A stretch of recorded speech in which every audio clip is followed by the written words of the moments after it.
fils d'un fonctionnaire ukrainien. Il partagea son enfance avec sa sœur Evgenia, 1903 à 1968, et ses frères Basile, 1904 à 1982, et Léonide, 1906 à 1982.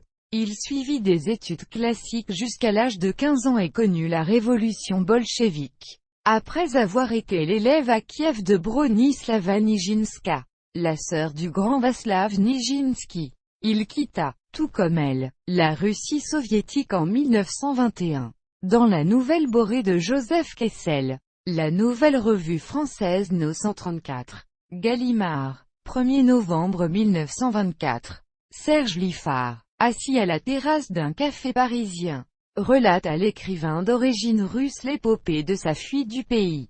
Par la suite, il se présenta chez Diaghilev qui l'embaucha immédiatement pour ses ballets russes et qui, subjugué par sa beauté physique et par son ardeur, eut une brève liaison avec lui. Sur indication de Diaghilev, Liffard se rendit à Turin où il travailla à l'amélioration de ses connaissances techniques, sous la direction d'Enrico Sacchetti. 1850 à 1928. Il débuta en 1923 au sein des ballets russes et devint rapidement premier danseur. Il créa ensuite les principaux rôles dans des ballets de Georges Balanchine et composa sa première chorégraphie, une reprise de Renard, en 1929.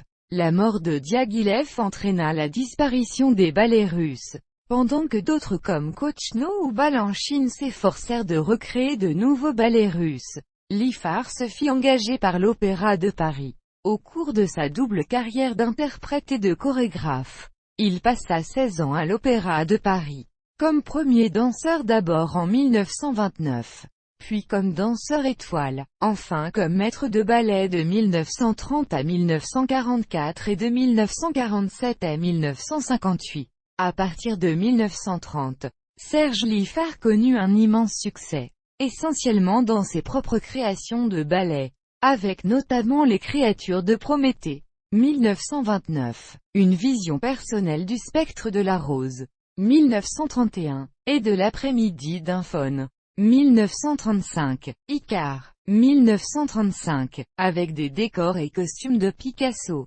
2. Istar, 1941, ou Suite en blanc, 1943, créé pour l'Opéra de Paris.